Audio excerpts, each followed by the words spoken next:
संगीत की दुनिया के दिग्गज जब चले जाते हैं, उनकी रिक्त जगह कोई नहीं भर पाता। उनकी बनाई हुई धरोहर को संभालना भी बहुत मुश्किल है। मगर विरासत संभाले रखना किसी एक की जिम्मेदारी नहीं है। अपनी परंपराओं और धरोहर को जिंदा तभी रखा जा सकता है जब सबका साथ और सहकार मिले।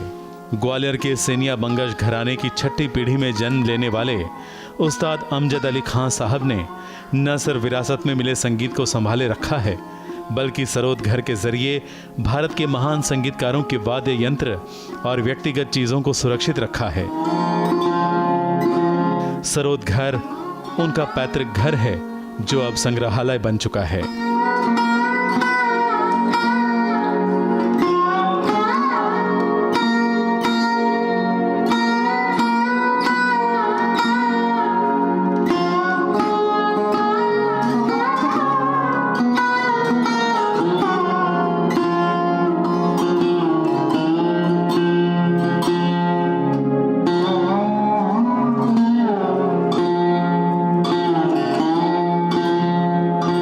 सरोद घर, मुझे याद है कि मैं पिछले कई सालों से सरोद घर के बारे में सुनती आई हूँ और बोलती आई हूँ। ये धरोहर को संभाले रखना एक जिम्मेदारी है।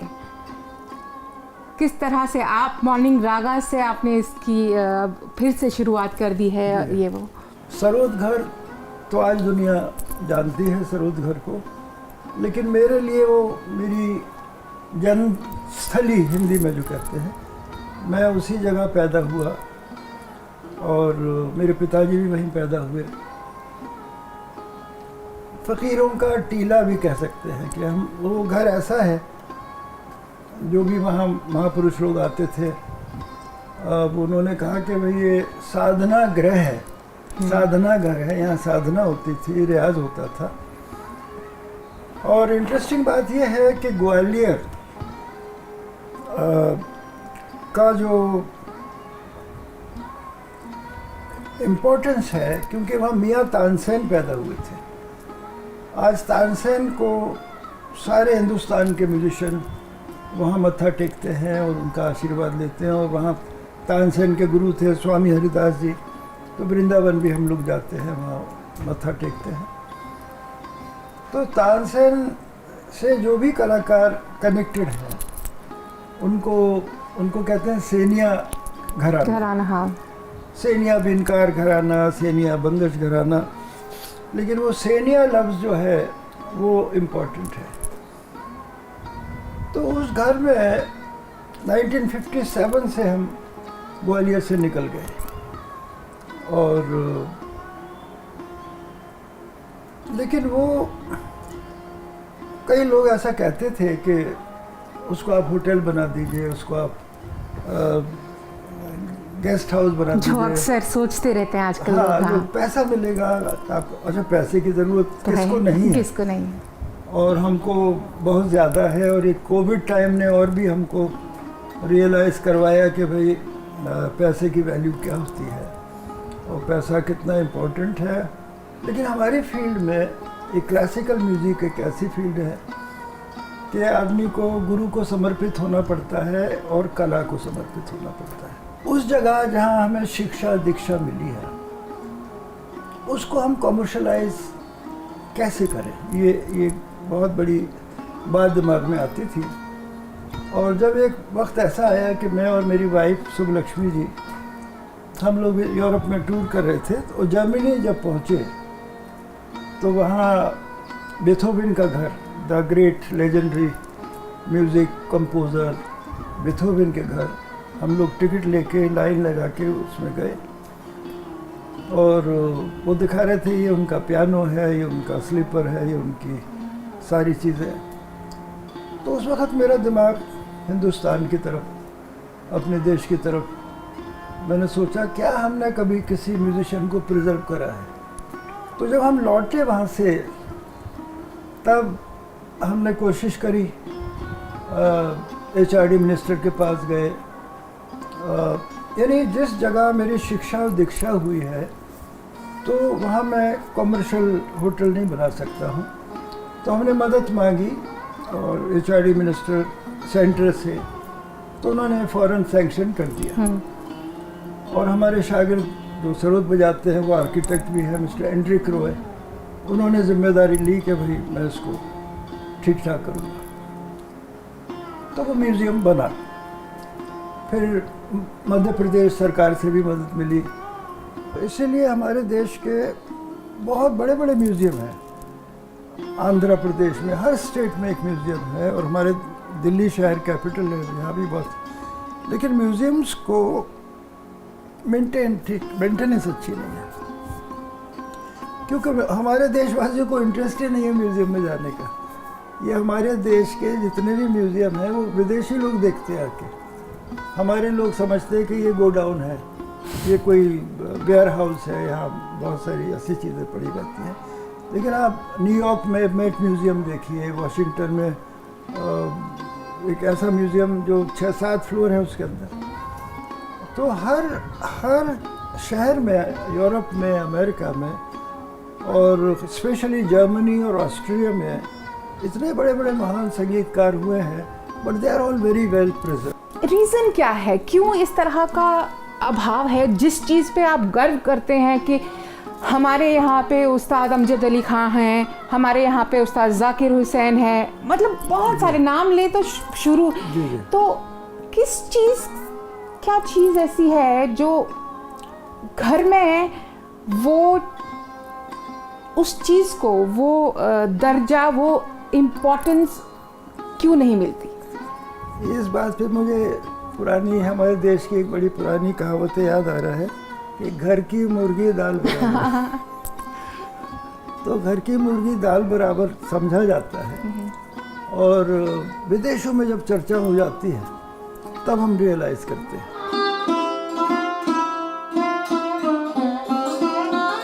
संगीत एक साधना है और संगीतकार एक साधक, और साधना करने वाले साधक विचलित हो सकते हैं, परेशान भी हो सकते हैं जब आसपास का माहौल विपरीत हो जाता है।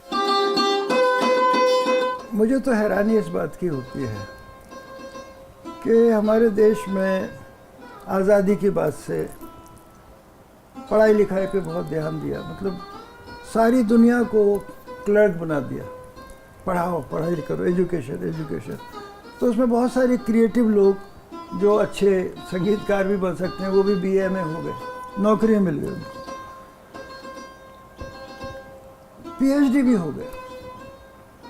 लेकिन मैं हमेशा ये सोचता हूँ, वही पढ़ा लिखा आदमी एक PhD कॉम्युनल कैसे हो जाता है, एक PhD रेडिकल कैसे हो जाता है, एक PhD के अंदर नफरत कैसे आ जाती है। That means education could not create compassion and kindness in a human being. ये किस किस्म की पढ़ाई है भाई, कि इंसान को बेरहम बना रहे हैं आप, दिन पर दिन इंसान बेरहम होता जा रहा है। अनफॉर्चुनेट बात यही है कि दुनिया की राजनीति, हमारी देश की नहीं, पूरे दुनिया की राजनीति मजहब पे ही आधारित है, बेस्ड ऑन रिलीजन, चाहे कहीं की भी हो। और हमारे देश में भी हर पार्टी में रहमदिल लोग भी हैं, वो बेरहम लोग भी हैं।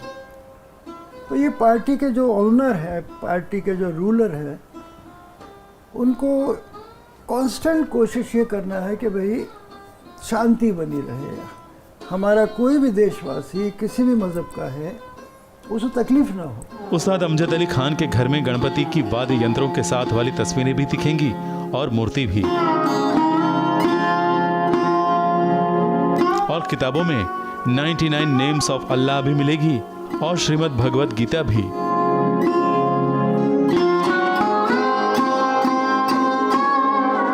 दुनिया में धर्म के नाम पर जो भेदभाव होता है उससे ये संगीतकार बहुत दुखी हैं। शायद इसीलिए उन्होंने ये कहा था कि आज के दौर में खान होना गुनाह, खान बना मुसीबत। एक बहुत ही इंटरेस्टिंग चीज़ मैंने देखी, एक आपने यहाँ पे एक 99 नेम्स ऑफ अल्लाह, और इसी टेबल पर है द होली गीता। म्यूजिशियन इस सब चीज़ों से कभी भी, मतलब उनके लिए ये सब कुछ मायने नहीं रखता, बट आजकल का दौर कुछ और है। आप इस दौर को किस तरह से देखते हैं? मैंने कहीं पढ़ा भी था शायद कि खान सरनेम अब थोड़ा सा मुश्किल हो गया है। नहीं, वो देखिए 9/11 जब से हुआ अमेरिका में, तो पूरे दुनिया का एक रवैया बदल गया। स्पेशली जिसका खान है सरनेम, तो उसकी ज़्यादा तलाशी, उसकी ज़्यादा ऑल ओवर द वर्ल्ड, मतलब खान देखते ही आदमी घबराता था, चौंकता था।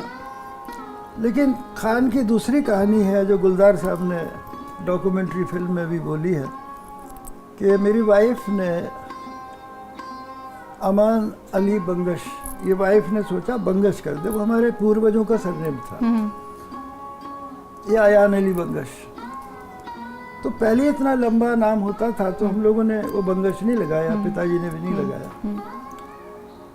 तो हमारी वाइफ ने कहा कि भाई इतने सारे खान हैं म्यूज़िक वर्ल्ड में तो बड़ा कंफ्यूजिंग हो जाता है, तो अमान बंगश इनको कर दे। उस लेगेसी को, उस बड़ी लेगेसी को अपने साथ आगे करना है। तो विद ऐसे जैसे उनका आशीर्वाद है। I mean she wanted them to continue the legacy, कि बिस्मिल्लाह खान को हिंदुस्तान ने बनाया, विलायत खान साहब को हिंदुस्तान ने बनाया, अमजद अली खान को बचपन से पूरे देशवासियों ने इस काबिल करा कि विदेश में भी मैं जाऊं और विदेश के लोग भी मुझे सुने, क्योंकि म्यूज़िक को हम कहते हैं स्वर ही ईश्वर है। तो जो स्वर है वो 7 स्वर है, सिर्फ सारे गामा पाधा नहीं, सब मिलाकर कोमल तीव्र वो 12 सुर हो जाते हैं। ये 12 सुर के जो लोग इस 12 सुरों का इस्तेमाल करते हैं पूरे दुनिया में, वो चाहे फोक म्यूज़िक हो या माइकल जैक्सन गा रहा हो या एल्विस प्रेस्ली गा रहे हो, any music of any country belongs to these 12 notes. Expression अलग है, अलग अलग है, लेकिन हमारे we are like one family, all the musicians of the world, we are like one family. Music is the unifier. Music doesn't belong to any religion. जैसे फूलों का कोई मजहब नहीं है। हाँ। आप वेलकम भी फूल से कर रहे हो, समाधि पे भी फूल चढ़ा रहे हो, गम में खुशी में वो सब फूल, every emotion people are expressing through flowers और म्यूजिक। हवा, पानी, अग्नि, इनका कोई खुशबू, इनका कोई मजहब नहीं है। उस्ताद अमजद अली खान चाहते हैं कि दुनिया में महिलाओं को भी वो सम्मान मिले जिसकी वो हकदार हैं, और इसकी शुरुआत उन्होंने अपने घर से ही कर दी है। और मैंने हमेशा इनको कहा कि भाई हर बच्चे की जो माँ है वो पहली गुरु होती है। लेकिन आपने देखा होगा जितने भी हमारे देश में गुरु हैं, बहुत कम अपनी माँ की बात करते हैं, और फिर और स्कूल में, कॉलेज में माँ का तो नाम ही नहीं पूछता कोई, सिर्फ पिताजी का नाम, son of so and so, son of so and so, son of. तो मैंने इनको हमेशा से कहा कि भाई जब भी आप परफॉर्म करो, यू मस्ट अनाउंस चिल्ड्रन या disciple of Subbulakshmi and Amjad Ali Khan. ये माँ बाप का नाम आना चाहिए। हाँ बिल्कुल, दोनों की इक्वल। अब इतने वुमेन एम्पावरमेंट और क्या क्या हम लोग बातें करते हैं, लेकिन औरत जात को आज भी वो जगह नहीं मिली, वो इज्जत नहीं मिली जो मिलना चाहिए, व्हाटएवर शी डिजर्व्स। उस्ताद अमजद अली खान का मानना है कि हमारी शिक्षा प्रणाली में सुधार होना बहुत ज़रूरी है।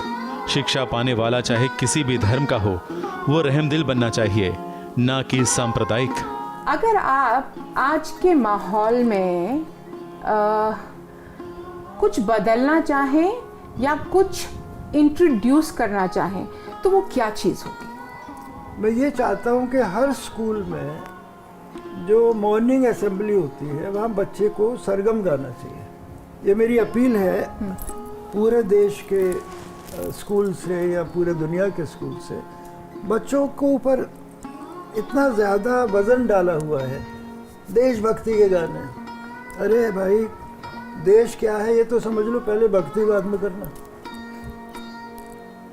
बचपन से इतना लोड, श्लोक और पेट्रियोटिक सॉन्ग और ये सॉन्ग वो सॉन्ग, वो ठीक नहीं है। बाद में कराओ, I am not against them, सबसे पहले चीज़ है कि ये सारे गामा पादा हर म्यूज़िक टीचर जो जिस भी स्कूल में होते हैं, वो सुबह सुबह असेंबली जो होती है वो सारे गामा पाधा नी सा, सिर्फ सा रे जितना सुर हो सकता है, पूरे 7 सुर, क्योंकि ये 7 सुर हमारे दिमाग के मोस्ट इम्पॉर्टेंट सेल्स से जुड़े हुए हैं। ये योगा से भी ज़्यादा इफेक्टिव चीज़ है कि जो टू फील पा मा गा रे सा रे गा, तो पूरे 7 सुर ये गा लेगा तो उसका पूरी माइंड एंड बॉडी का एक टॉनिक है ये। यूं तो उस्ताद अमजद अली खान संगीत के उपासक हैं, संगीत ही उनका जीवन है और संगीत ही उनका मजहब। मगर समय मिले तो फिल्म भी देखना पसंद करते हैं और वेब सीरीज भी उन्हें अच्छे लगते हैं। तो हम भी एक नॉर्मल इंसान हैं और नहीं, आप ऐसे नहीं कह सकते। नॉर्मल है और ऑर्डिनरी सिटीज़न है हिंदुस्तान के, तो सिनेमा भी देखते हैं। और ये कोविड के टाइम में एक नई दिशा, ये वेब सीरीज़ OTT वो देखे, तो ये वेब सीरीज़ से एक ऐसा लगा कि भाई अगर अच्छी कहानी हो तो हमें ये नहीं लगता कि कोई सुपरस्टार क्यों नहीं है इसमें, यानी characters, content is the content, और वो उसका लक्ष्य क्या है, कहानी क्या है। और we have a superstar in our film industry, लेकिन ये वेब सीरीज़ ने एक नई दिशा दिखाई है और इसको शायद OTT भी बोलते हैं। तो ये ओवर द टॉप, हाँ ओवर द टॉप है। तो ये चीज़ें हैं। और फिर पुराने बुज़ुर्गों का गाना बजाना मैं सुनता हूँ, नए लोगों को भी सुनता हूँ। तो सब कुछ हर फील्ड में बहुत तरक्की हो रही है और जितनी भी यंगर जनरेशन है उनको एक बना बनाया माल मिला है through recording, through CDs and video recording, सारी चीज़ें। आज लोग पुराने लोगों को भी सुन सकते हैं, नए लोगों को भी सुन सकते हैं। और सोशल मीडिया और जिसका जो मर्जी आए बोल रहा है, ये एक अलग इस किस्म की फ्रीडम कितनी कंस्ट्रक्टिव है ये कहना मुश्किल है। ये जिसका जो मर्जी आए बोले जा रहा है। बट आप सोशल मीडिया मतलब है वहाँ पे? मेरे पास नहीं, मोबाइल नहीं है, वो 3 साल से मोबाइल नहीं मेरे पास, लेकिन मैं iPad के ज़रिए जो कुछ आता है मैं देख लेता हूँ। और मैं सोचता हूँ और मैं खुदा से दुआ करता हूँ कि दुनिया में अब रशिया और ये यूक्रेन को बहुत तकलीफ़ होती है कि भाई एक ही कंट्री है, एक ही थी वो भी, जैसे इंडिया और पाकिस्तान वाला मामला है कि जब USSR होता था ये सारी एक साथ थे सब, और एक कंट्री दूसरे को मारे जा रही है और दुनिया तमाशा देख रही है। कोई ऐसा बंदा नहीं है जो जाके कह दे भाई मत लड़ो और फैसला कर दे उसका। अब वो ग्रुप्स बन गए हैं, कोई इनकी मदद कर रहा है, कोई उनकी मदद कर रहा है। और मैंने सुना कि ये वेपन्स की भी एक पब्लिसिटी हो रही है, तो ये ख़रीद फरोख्त जो, लेकिन ये जो पब्लिसिटी का जो ढंग है ये बहुत ही इनह्यूमन है कि भाई लाखों लोग बेघर हो गए, रेफ्यूजी बेचारे कहाँ जाएंगे लोग। उस्ताद अमजद अली खान की बातों से ये स्पष्ट हो जाता है कि उनका पहला प्यार तो संगीत ही है और उनकी अगली पीढ़ी भी उनके संगीत प्रेम को, इस धरोहर को आगे बढ़ा रहे हैं। इस बात की उन्हें बेहद खुशी है। सिर्फ सरोद घर ही नहीं, भारतीय शास्त्रीय संगीत का खजाना जितना बड़ा है और उस खजाने के जितने अनमोल रत्न हैं, उन सभी को संजो कर रखना जरूरी है ताकि आने वाली पीढ़ी उस पर गर्व कर सके, कला की धरोहर को जिंदा रख सके और कलाकारों को पूर्ण सम्मान मिल सके। दिल्ली से विभा कौल भट्ट के साथ संदीप पंड्या, ABP न्यूज़, मुंबई।